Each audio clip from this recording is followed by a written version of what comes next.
Hello students, welcome to Limba classes. तो आज जिस टॉपिक के बारे में हम चर्चा करने वाले हैं वो है एमए हिस्ट्री इग्नू की जो MHI-02 पेपर है उसके जो एक क्वेश्चन आता है, सेकंड क्वेश्चन आता है मोस्ट प्रोबेबली। उसका जो क्वेश्चन है वो है स्टेट की थ्योरी से रिलेटेड, कि स्टेट की डेफिनेशन क्या है और स्टेट की थ्योरी से रिलेटेड क्या क्या कॉन्सेप्ट्स हैं उसके बारे में। तो ये मेरी तरफ से एक छोटा सा प्रयास है कि आपके एग्जाम में जो मोस्ट इम्पोर्टेंट जो क्वेश्चंस आते हैं उससे रिलेटेड एक वीडियो सीरीज बनाई जाए, जिसमें मैंने लमसम शायद तीन या चार वीडियो बन चुकी है मेरी। और ये वाला क्वेश्चन जो है वो ये वाला जो वीडियो है ये बहुत ही इंपॉर्टेंट है एक्चुअली, क्योंकि ये क्वेश्चन हर साल आता है। लैंग्वेज चेंज कर देगा क्वेश्चन की, बट आएगा जरूर। तो स्टेट क्या है, ठीक है। स्टेट से रिलेटेड अलग अलग कॉन्सेप्ट है, जिसके उससे रिलेटेड उदारवादी विचारधारा है, मार्क्सवादी विचारधारा है, ठीक है, और कल्याणकारी राज्य की विचारधारा है, अल्पवादी राज्य की विचारधाराएं हैं। ये अलग अलग ये थ्योरीज है, उससे रिलेटेड हम पढ़ेंगे। तो पहले जब बस बात स्टेट की करते हैं, कि स्टेट का कॉन्सेप्ट कब आया, ठीक है, राज्य का उत्पत्ति कब हुई, इसके बारे में हम पढ़ेंगे। देखो यार, जब हम स्टेट की बात करते हैं तो स्टेट की मतलब ऑब्जेक्टिव क्या होता है, उद्देश्य क्या होता है, कि एक लॉ और ऑर्डर को मेंटेन करना। ऑब्वियसली है कि ये छोटी सी बात है कि स्टेट होता क्यों है, ये कानून व्यवस्था को बनाए रखने के लिए होती है। कानून व्यवस्था कानून बनाएगा और कानून को इम्प्लीमेंट करने का कार्य होता है स्टेट का। सबसे मोस्ट इंपोर्टेंट कार्य है स्टेट का यही। जब मनुष्य का जीवन शुरू हुआ, ठीक है, तो क्या करते थे कि पहले, अब देखो बेसिक से बेसिक चीज समझाने की कोशिश करूंगा और बिल्कुल बेसिक जगह से बिल्कुल स्टार्टिंग से स्टार्ट करूंगा, ताकि आपको बेसिक नॉलेज हो जाए और आप अच्छे से लिखो, एक स्टोरी के रूप में बताऊंगा आपको, ठीक है।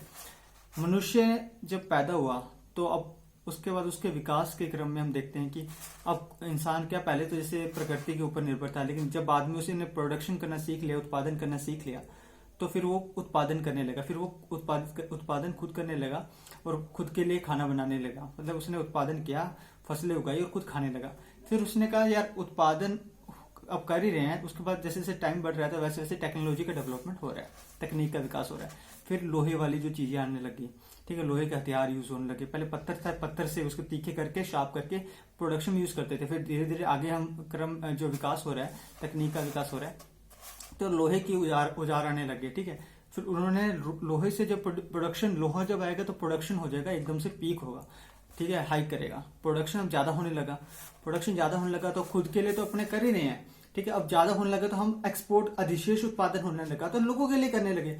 जब लोगों के लिए करने लगे तो क्या, अब उत्पादन, जब उत्पादन हम अधिशेष उत्पादन होने लगा तब उसके ऊपर नियंत्रण की आवश्यकता महसूस हुई। जब नियंत्रण की आवश्यकता महसूस हुई तब एक संस्था की आवश्यकता महसूस हुई, इंस्टीट्यूशन की आवश्यकता महसूस हुई।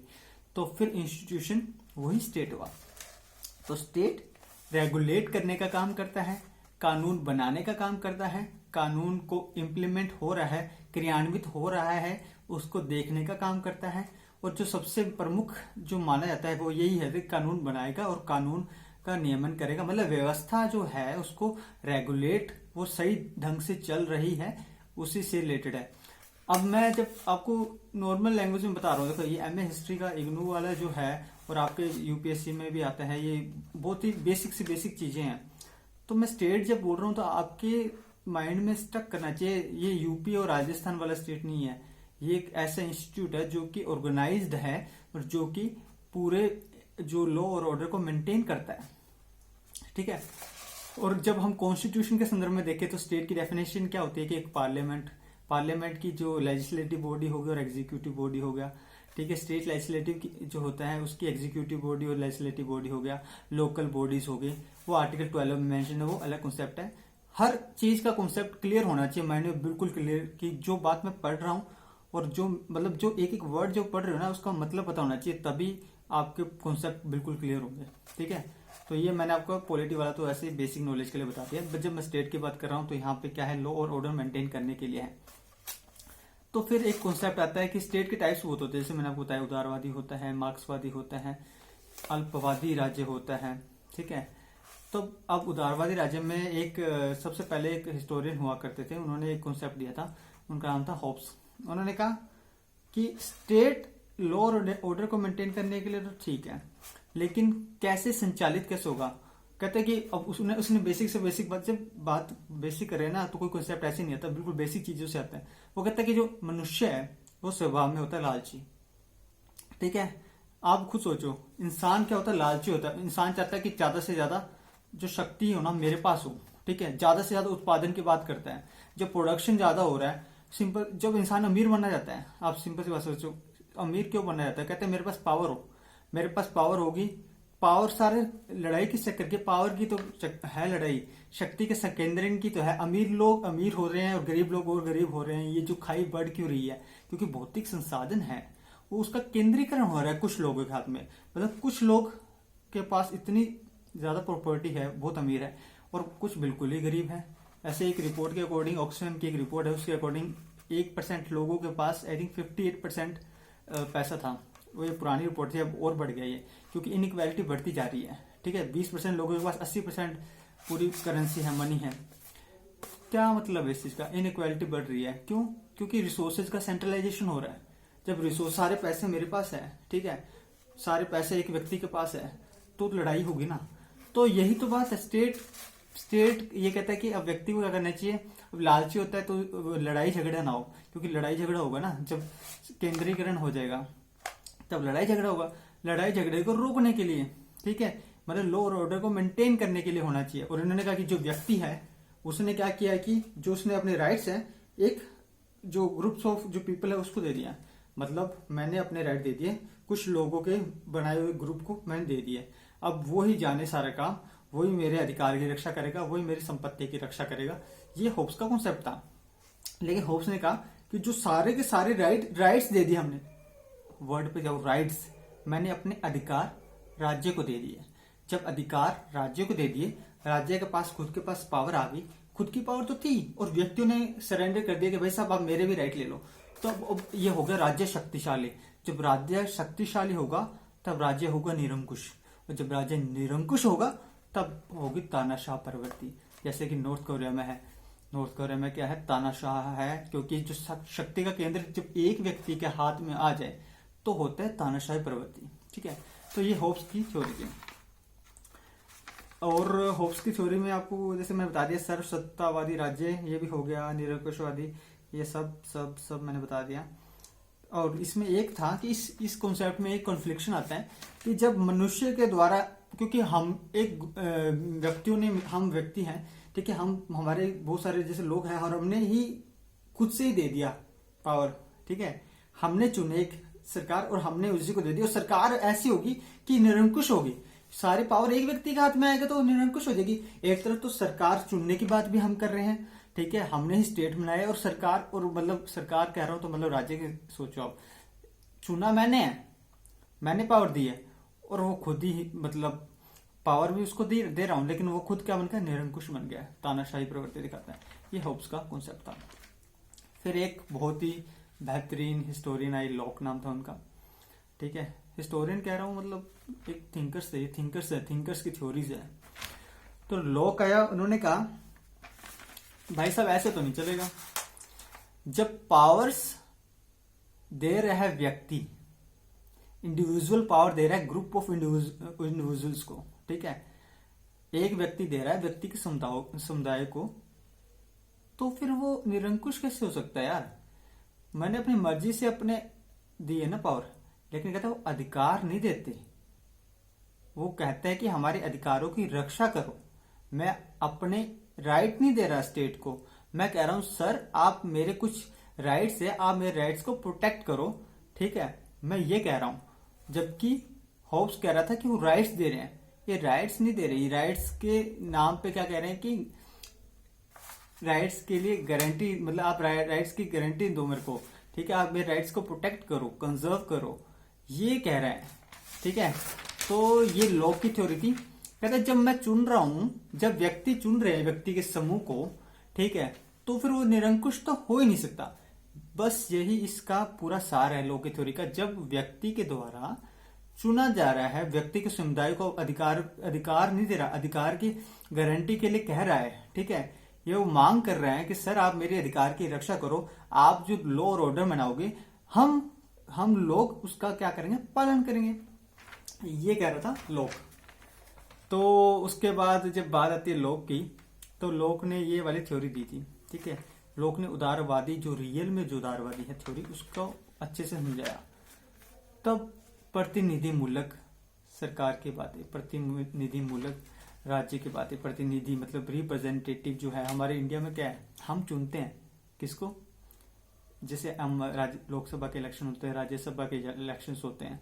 लोकसभा के इलेक्शन जिसे लोकसभा कहते हैं, लोअर हाउस होता है, राज्यसभा अपर हाउस होता है, ठीक है। जो हम चुनते हैं एमएलए, फिर वो आगे जाके जो सरकार बनाते हैं, ठीक है। वो शासन जो हमने चुना एमएलए और चुने, और उसके बाद जो सरकार बनाते हैं, जो हमें इनडायरेक्ट चुने हुए जो हमने चुना वो आगे उनको चुनते हैं। तो एक तरीके से इनडायरेक्ट अप्रत्यक्ष चुनाव कहते हैं ना उसे। तो प्रतिनिधि राज्य, प्रतिनिधि मूलक जो सरकार चलती है, ठीक है। इंडिया में बोले जाते हैं कि मतलब इनडायरेक्ट, ठीक है। हम पावर किसके हाथ में है, पावर हमारे हाथ में है। शक्ति का केंद्र किसके हाथ में है, शक्ति का केंद्र राज्य मतलब व्यक्तियों के हाथ में। व्यक्ति ही चुन रहे सरकार को। सरकार है किसके लिए है, सरकार व्यक्तियों के लिए है, ठीक है। व्यक्ति ही मेन है। यही उदारवादी राज्य की बात करें। राज्य निरंकुश नहीं होना चाहिए उदारवादी में, जबकि होब्स की थ्योरी के अकॉर्डिंग राज्य निरंकुश हो रहा था, जबकि चुना हमने ही है। समझ रहे हो ना, कंफ्यूज मत होना, मैं बहुत बेसिक बात बता रहा हूं। तो फिर अब देखो, लोक ने बोला कि राज्य की उत्पत्ति समझौते से हुई, तो राज्य निरंकुश हो ही नहीं सकता। मनुष्य विवेक, इसमें ये कहता मनुष्य विवेकशील है, विवेक का गुण है मनुष्य में, ये लोक कह रहा है। उसके अकॉर्डिंग तो, होब्स के अकॉर्डिंग तो हम बेवकूफ ही थे, सीधी सी बात है। क्यों बेवकूफ क्यों थे? ये कहता है कि व्यक्ति लालची होता है, ये कह रहा है व्यक्ति में विवेक होता है। वो कहता है लालची होता है, वो लड़ेगा अधिकार के लिए, लड़ेगा और लड़ेगा कटेगा, और बाद में अधिकार को लेके मानेगा, ठीक है। उसको कंट्रोल करने की जरूरत है, वो उसकी थ्योरी थी, ठीक है। ऐसे बिल्कुल इस वर्ड्स को मत लिखना, समझना कि मैं बोल क्या रहा हूँ, मेरे वर्ड्स को समझने की कोशिश करना, मेरी थ्योरी को समझने की कोशिश करना जो मैं बता रहा हूँ। ये कहता है विवेकशील है, इंसान इंटेलिजेंट होता है, समझेगा। समन्वय, कोऑर्डिनेशन की बात करते हैं, वो लड़ाई की बात करता था, ठीक है। ये कहता है समन्वयता का गुण होता है। सामान्य लड़ाई झगड़े तो होते हैं, लेकिन समस्या का समाधान करने के लिए राज्य की आवश्यकता होती है। इसने कहा राज्य एक सामाजिक समझौते का परिणाम है। राज्य को अधिकार नहीं दिए, अपितु अधिकार की रक्षा हेतु गठन किया। वो कहता है अधिकार ही दे दिए, ये अधिकार नहीं दे रहा, अधिकार को आप रक्षा करो, मेरे राइट्स का, हमारे राइट्स का आप प्रोटेक्ट करो, इसलिए हमने राज्य की स्थापना की है, ये कह रहा है। और ये लोकप्रिय राज्य की स्थापना की बात करता है। और ये कहता है कि जो राज्य है ना, फालतू में इंटरफेयर नहीं करेगा। वो कह रहा है कि राज्य के हाथ में है भाई, तुमने सरेंडर कर दिया अपने राइट्स, अब मैं देखूं मेरे काम जाने, ठीक है। ये कहता है ऐसा ना है, ये कहता है इंटरफेयर आप कर नहीं सकते फालतू में, जब आपको जरूरत है, ठीक है। आप अपनी मर्जी से नहीं कर सकते, जब व्यक्ति के कल्याण की बात आएगी, ठीक है, तब आप जरूर कर सकते हो। जब जो फंडामेंटल जो रिक्रूटमेंट्स होगी, ठीक है, तब आप कर सकते हो, लेकिन ऐसे नहीं, हर टाइम आप नहीं कर सकते। ये कहता है लोक राज्य के निर्माण के समय शक्ति एक व्यक्ति विशेष के हाथ में नहीं, बल्कि एक समुदाय के हाथ में देते हैं, जो मनुष्य के प्रतिनिधि होते हैं, इसलिए प्रतिनिधि मूलक राज्य की स्थापना करते हैं। एक आपको बढ़िया सी ना एक लाइन बताता हूँ, ये आप जरूर लिखना। ऐसे जब मैंने कहा, मैं हमेशा कहता हूँ कि आप इग्नू में अगर आप चार्ट से, फ्लो चार्ट से बताओगे, कुछ साइंटिफिक चीजें लिखना, ठीक है। हो सके तो थोड़ा करंट सिनेरियो भी डालना। तो इसमें एक लिखना आप प्रतिनिधित्वक प्रजातंत्र प्लस संवैधानिक राज्य तंत्र, फिर ऐसे एरो जैसे केमिकल रिएक्शन बनाते हैं ना, वहां लिखना, फिर उदारवादी राज्य। ये लाइन लिख के ना बस इसे अच्छे से बॉक्स में बंद कर देना। 3-4 नंबर तो इस लाइन में मिल जाएंगे अगर कोई समझदार टीचर हुआ तो सामने, अगर उसे अच्छी नॉलेज, वैसे नॉलेज तो अच्छी होगी, इग्नोर नंबर कम देते हैं, बट अच्छे कॉपी चेक होती है वहां पे, तो आप ये वाली इक्वेशन लिखना, वो बहुत अच्छे मार्क्स देगा आपको। ये थी लोक की थ्योरी। फिर हम आगे बढ़ते हैं। फिर आती है बेंथम और जेम्स मिल की। ये उपयोगितावादी दार्शनिक थे। उपयोगितावादी का क्या होता है कॉन्सेप्ट पता है? ये कहता है maximum benefits for the maximum people, मतलब अधिकतम लोगों के लिए अधिकतम लाभ की बात करता है। अधिकतम लाभ होगा अधिकतम लोगों के लिए। इसका मतलब क्या है? मतलब ज्यादा से ज्यादा बेनिफिट्स हो लोगों की, सीधी सी बात, ज्यादा से ज्यादा कल्याण की बात करता है, लोगों के वेलफेयर की बात करता है। ठीक है। उदारवादी लोकतंत्र की स्थापना, जैसे मैंने आपको बताया, इनकी जो है ना, ये लिबर्टी की बात कर रहा है, स्वतंत्रता की बात कर रहा है, सामाजिक आधार पर, आर्थिक आधार पर, राजनीतिक आधार पर। ये डालना स्वतंत्रता लिखना, इधर लिखना सामाजिक, इधर लिखना आर्थिक, इधर लिखना राजनीतिक। ठीक है, ये लिखना। ये कहते आप मतलब ये जो थिंकर सही कहते हैं, ये देंगे नहीं, सिर्फ लिबर्टी देंगे नहीं बल्कि उसकी गारंटी भी देंगे। ठीक है, ये सुनिश्चित करेंगे कि जो आपके ये राइट्स मिल रहे हैं, ये जो लिबर्टी मिल रही है, इसकी गारंटी स्टेट ले। ठीक है, और ये स्टेट पे कंट्रोल करता है, अंकुश लगाता है कि आप फालतू में इंटरफेयर नहीं करेंगे, इस उदारवादी लोकतंत्र की स्थापना करेंगे और नागरिक अधिकारों की रक्षा करेंगे। जैसे पेशे के अधिकार की रक्षा करेंगे, राज्य संपत्ति, व्यक्ति की संपत्ति की रक्षा करेंगे और कामकाज की रक्षा करेंगे। आपका कर्तव्य है कि आप देखें कि उनके क्या नाम, जॉब सिक्योर रहे, उनका वर्क सिक्योर रहे और उनकी लिबर्टी वगैरह और उसके एसेट जो है वो प्रॉपर्टी सिक्योर है। फिर जॉन स्टुअर्ट मिल्स, जेस मिल्स, इनकी एक बहुत ही फेमस बुक है ऑन लिबर्टी। ठीक है, उसके अंदर इन्होंने अपने व्यूज दिए हैं डेमोक्रेसी से रिलेटेड, लिबर्टी से रिलेटेड, स्टेट से रिलेटेड। तो उसके अंदर इन्होंने बोला कि व्यक्ति की गरिमा और समतंत्रता का समर्थन, और ये जो राज्य का कर्तव्य है। एक आपको बात बताता हूँ, जो पहले जो मैंने आपको थिंकर्स बताए ना, उन्होंने किसी ने जो लेडीज को, वुमेन्स को राइट की बात नहीं की थी कि उनको वोटिंग राइट होना चाहिए, जबकि जेएस मिल साहब पहले थे जिन्होंने वुमेन्स को कहा था कि वोटिंग राइट होना चाहिए। ये कहते हैं कि एक व्यक्ति को जीवन जीने के लिए सबसे जो इम्पोर्टेंट होता है वो होता है गरिमा, मतलब गरिमामय जीवन जीने की स्वतंत्रता होनी चाहिए। जो राइट टू लाइफ हमारे आर्टिकल 21 में है, कॉन्स्टिट्यूशन मेंशन, उसी की बात इन्होंने बहुत पहले कर दी थी कि इंसान को अगर सरवाइव करना है तो वो अपने उसे लिबरल होना चाहिए, मतलब स्टेट को लिबर्टी देनी चाहिए, वो खुद की मर्जी से जी सके, उसे बंदिशें नहीं होनी चाहिए। व्यक्ति की गरिमा सबसे महत्वपूर्ण जो फैक्टर माना है, ये जीएस मिल साहब ने माना है।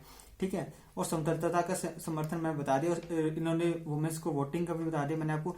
इन्होंने कहा कि एक स्टेट का काम क्या होता है, बाहरी सुरक्षा करना, ठीक है, असमर्थों की सुरक्षा करना और स्त्री सुरक्षा, सिक्योरिटी करेंगे एक्सटर्नल, लेडीज की, वुमेन्स की।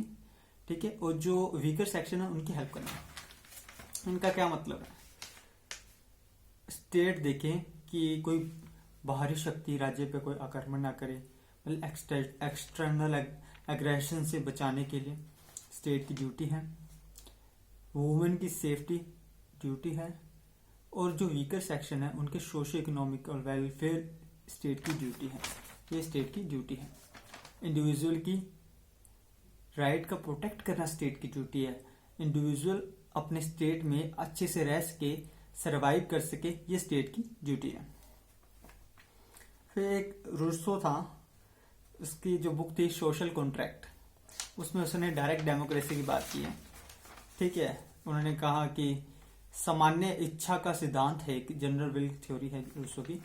स्टेट कैसे मतलब शासन करेगा, वो कहता है स्टेट का शासन व्यक्ति के इच्छा अनुसार होना चाहिए। ठीक है, नागरिक की समतंत्रता व अधिकार का अधिवक्ता, ये इसकी थ्योरी थी। इसने ऐसे कहा कि मतलब ऐसे नहीं होना चाहिए कि मतलब जैसे स्टेट चाहे, राज्य व्यक्तियों के लिए होना चाहिए। ठीक है, व्यक्ति राज्य के लिए नहीं होना चाहिए। इस बात को समझ रहे हो, राज्य जरूरी है क्योंकि व्यक्ति है। जब सेंटर में व्यक्ति आ जाएगा और स्टेट बाहर चला जाएगा, जैसे छोटा गोला है इसमें लिखना आप व्यक्ति, और बाद में एक बड़ा गोला है उसमें लिखना राज्य। जब सेंटर में व्यक्ति है, व्यक्ति के लिए राज्य है, क्योंकि व्यक्ति इंपॉर्टेंट है। व्यक्ति मतलब इंडिविजुअल इंपॉर्टेंट है। इंडिविजुअल के वेलफेयर के लिए, इंडिविजुअल के राइट के प्रोटेक्ट के लिए स्टेट की स्थापना की गई है। ये जेएस मिल रूसो की थ्योरी थी। और एक रूसो का एक बहुत बढ़िया सा कोटेशन है, मैं आपको बताता हूँ, स्टेट से रिलेटेड नहीं है, वैसे ही है कि मनुष्य पैदा तो स्वतंत्र होता है, लेकिन समय के साथ, परिस्थितियों के साथ वो संबंधों के जाल में जकड़ जाता है और इसीलिए उसको दुख होता है। ऐसा कुछ था कोटेशन। मतलब क्या है कि जब पैदा होता है इंसान लिबरल होता है, अकेला पैदा होता है, बाद में टाइम टू टाइम रिलेशंस बनते हैं, ठीक है, उसके लिए उसको फिर उसके जब रिलेशंस होता है तो उनमें फीलिंग्स आते हैं, इसलिए उसको दुख होता है। ये रूसो का एक बहुत बढ़िया कोटेशन था। तो ये वर्ल्ड हिस्ट्री से रिलेटेड जब आप पढ़ते हो यूपीएससी में तब एक कोटेशन आता है, तो मैंने आपको वैसे बता दिया। फिर एक मार्क्सवादी स्टेट।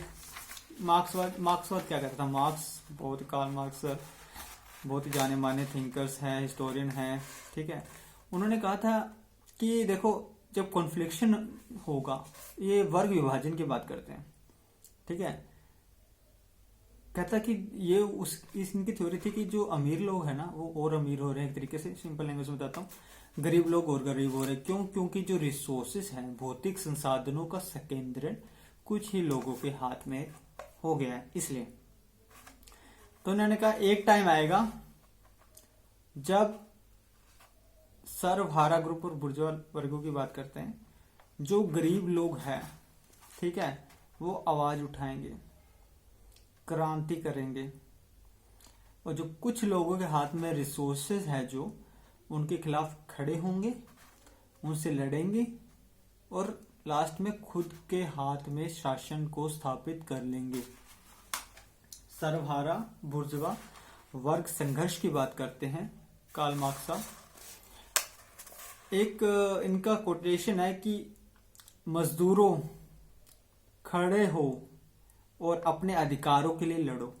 ऐसे एक बहुत बड़ा कोटेशन है। इसका मतलब क्रस्ट क्या निकलता है? गरीबों के हितों की बात करता है।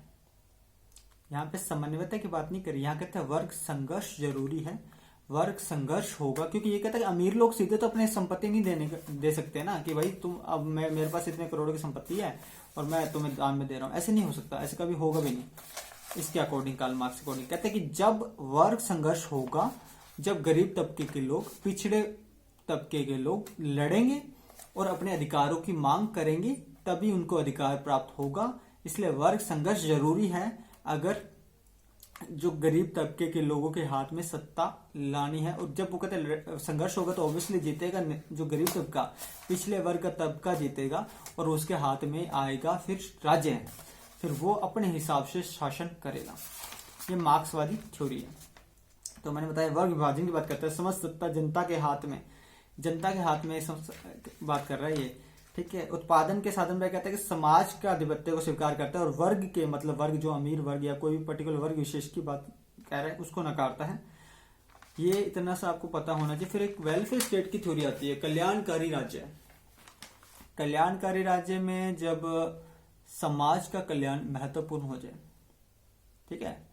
और जब मैं वेलफेयर स्टेट बात कर रहा हूँ ना, तो मेरे माइंड में तो आती है, आपके माइंड में भी आनी चाहिए कि वेलफेयर स्टेट अपने कॉन्स्टिट्यूशन में पढ़ते हैं तो part 4 of the constitution, article 36 to 51, ठीक है, related to the DPSP, directive principle of state policy, जिसका मेन ऑब्जेक्टिव होता है कि राज्य का कर्तव्य है कि जो वेलफेयर स्टेट की स्थापना करना, और राज्य का कर्तव्य है कि जो गरीब तबके के लोग या जो कुछ वंचित वर्ग के लोग उनके लिए काम करें, ठीक है, उनके लिए एजुकेशन, हेल्थ सर्विसेज, ठीक है, उनका प्रबंध करें। गरीब तबके के लोग काम पाने का अधिकार हो, पहले काम मिले, फिर काम करने की नियोजित दशाएं हो, फिर काम दशाएं होगी तो उन्हें वेजेस जो मिल रहे हैं, उनके वेतन जो मिल रहे हैं वो पुरुषों के बराबर हो, equal wages for equal work जो कॉन्सेप्ट है।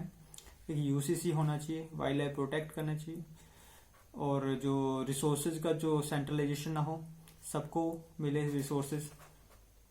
ये बहुत सारे हैं, ये डीपीएसपी मैंने बता रहा हूँ क्योंकि ये राज्य के कर्तव्य होते हैं। जब कल्याणकारी राज्य की बात करते हैं तो राज्य का कर्तव्य है कि वो अपने लोगों के लिए, कल्याण के लिए काम करे, जो वंचित वर्ग के लोग हैं उनके लिए काम करे, उनके हित में केंद्र में रखे, जो वंचित वर्ग के हित है वो केंद्र में रहे, और बाकी जो वर्ग है वो चारों तरफ, ठीक है। कहने का मतलब पहले प्रायोरिटी किसे देगा? वंचित वर्ग को, ठीक है।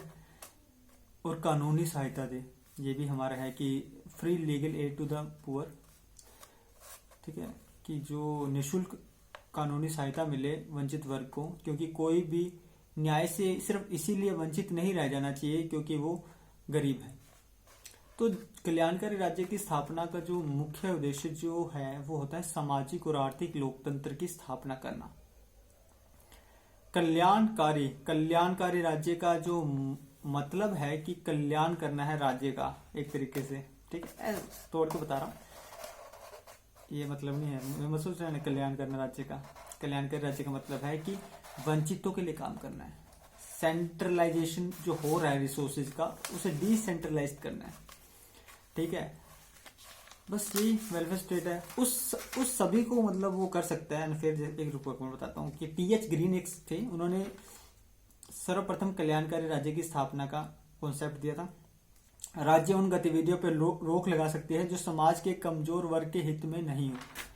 कमजोर वर्ग का हित करना है, सीधी सी बात है, वेलफेयर स्टेट का काम है, ठीक है। समाज का कल्याण, जैसे भूखमरी, पॉवर्टी को, बेकारी को, इनको खत्म करेंगे, हेल्थ एंड सर्विसेज प्रोवाइड करवाएंगे, और राज्य एक सकारात्मक अच्छाई है। फिर एक और कॉन्सेप्ट आता है समतर्कतावादी अल्पवादी राज्य। इसका ये कॉन्सेप्ट दिया था रॉबर्ट नोसिक ने। इसने कहा था राज्य को किसी भी प्रकार का हस्तक्षेप नहीं करना चाहिए, समतर्कता एवं संपत्ति की सुरक्षा करना राज्य का कर्तव्य है। ये कहते राज्य है ना इंटरफेयर करे ना, सीधी सी बात है। एक काम है राज्य का, जो सिटीजन है उनके राइट्स को प्रोटेक्ट करेंगे, ठीक है, और संपत्ति की सुरक्षा करेंगे। तो ये थे राज्य के सिद्धांत कुछ जो बहुत इंपॉर्टेंट है, और इस पे 20 नंबर का क्वेश्चन बनता है। यूट्यूब पे मैंने देखी, कुछ खास वीडियो है नहीं इग्नू के स्टूडेंट्स के लिए, तो मैंने खुद ट्राई किया कि जितना बेहतर आपके लिए कंटेंट बना सकूं और जितने सिंपल लैंग्वेज में बना सकूं। अगर अच्छा लगा हो तो लाइक करना और शेयर करना जितनी ज़्यादा हो सके, ठीक है। तो जो स्टेट की थ्योरी आपको समझ में आया होगा मेरे हिसाब से। ये देखो मैंने 2 पेज बनाए हैं खुद से, ठीक है। 2 पेज में मैंने ये पूरे लगभग कम से कम वर्ड्स में ज़्यादा से ज़्यादा लिखने का प्रयास, समझाने का प्रयास किया, क्योंकि बस कीवर्ड लिखे हैं। ये बस मैंने रेफरेंस के लिए लिए थे ताकि कोई पॉइंट छूट ना जाए। तो ये थ्योरीज होती है राज्य की। गांधीवादी एक राज्य और है जिसमें मैंने आपको बताया नहीं शायद। गांधीवादी राज्य बहुत इंपॉर्टेंट है। जो गांधीवादी राज्य है वो डिपेंड, उसका जो केंद्र बिंदु है वो होता है स्वराज, ठीक है। स्वराज मतलब हम राज करेंगे, अपने अकॉर्डिंग करेंगे, और ये विकेंद्रीकरण पर आधारित है, आपको ध्यान होना चाहिए। मतलब ये कहते हैं सेल्फ रेगुलेशन की बात करता है, ठीक है, सेल्फ डिसिप्लिन की बात करता है। ये कहता है जब हम खुद डिसिप्लिन ले आएंगे अपनी लाइफ में तो हमें स्टेट की जरूरत ही नहीं है। हम अपने हिसाब से रह रहे हैं, हम डिसिप्लिन से रह रहे हैं, हम अपने काम कर रहे हैं, हम अपनी ड्यूटीज निभा रहे हैं, हम अपने राइट्स को पहचानते हैं और उसको प्रोटेक्ट मतलब हम खुद कर सकते हैं, हम सब रेगुलेट कर सकते हैं, ठीक है। तो फिर राज्य की क्या आवश्यकता है? गांधीवादी विचारधारा तो यही थी। गांधीवादी जो कॉन्सेप्ट था राज्य के संदर्भ में वो यही है। जब विकेंद्रीकरण की बात कर रहा हूं तो फिर ये कहते हैं कि विकेंद्रीकरण मतलब जो केंद्रीकरण होता है शक्तियों का वो एक हाथ पे नहीं होना चाहिए। अगर एक हाथ में होगा तो ऑब्वियसली तानाशाही प्रवृत्ति को जन्म होता है। राज्य निरंकुश कभी नहीं होना चाहिए। राज्य को होना चाहिए एक कल्याणकारी राज्य जिसमें गरीब तबके के लोगों के हितों की बात हो, जिसमें समाज के वर्गों का कल्याण की बात हो, जिसमें संसाधनों के विकेंद्रीकरण की बात हो। गांधीवादी प्लस उदारवादी। और कभी कभी आप कह सकते हो कि राज्य का शक्ति के हाथ में केंद्रण होना जरूरी है, क्योंकि उसको जो मैनेजमेंट करना है, लॉ और ऑर्डर को मैनेज करना है, तो एक ऐसा राज्य होना चाहिए मेरे हिसाब से, मेरे अकॉर्डिंग एक ऐसे राज्य की स्थापना होनी। आपको ये लिखना है, ठीक है, आप लिखोगे लास्ट में आंसर जब खत्म करोगे तब लिखोगे, ताकि आपके पॉइंट भी उसे पता लगे कि क्या है। मतलब जो उन्होंने पूछा उसका तो लिखना, और खुद के भी विचार डालोगे तो आपको अच्छा मिलेगा ना, मार्क्स मिलेंगे। सब कुछ रटाफिकेशन नहीं होता, कुछ खुद के कॉन्सेप्ट्स, खुद की व्यूज लिखने होते, तभी आपको मार्क्स मिलेंगे। आप लिखना एक आदर्श राज्य वही होता है जो व्यक्ति के कल्याण की बात करे लेकिन साथ साथ कानून एवं व्यवस्था को बनाए रखें। अराजकता फैलने से मतलब नहीं फैलनी चाहिए, फैलने से रोके, और ऐसे कार्यक्रम एवं नीतियों का संचालन करे जिसमें व्यक्ति के कल्याण की बात हो, ठीक है। ये थ्योरी थी स्टेट की। और ये उदारवादी, कल्याणकारी, मार्क्सवादी और अल्पवादी, ये मैंने आपको बताया। ये कॉन्सेप्ट थे, थ्योरीज थी स्टेट की। और इससे रिलेटेड अगर आपको कोई डाउट हो तो आप मेरे को कमेंट सेक्शन में ज़रूर इन्फॉर्म करना, ताकि मैं आपके समस्या का, प्रॉब्लम्स का सॉल्यूशन दे सकूं। सो इस लेक्चर में इतना ही। Thank you so much.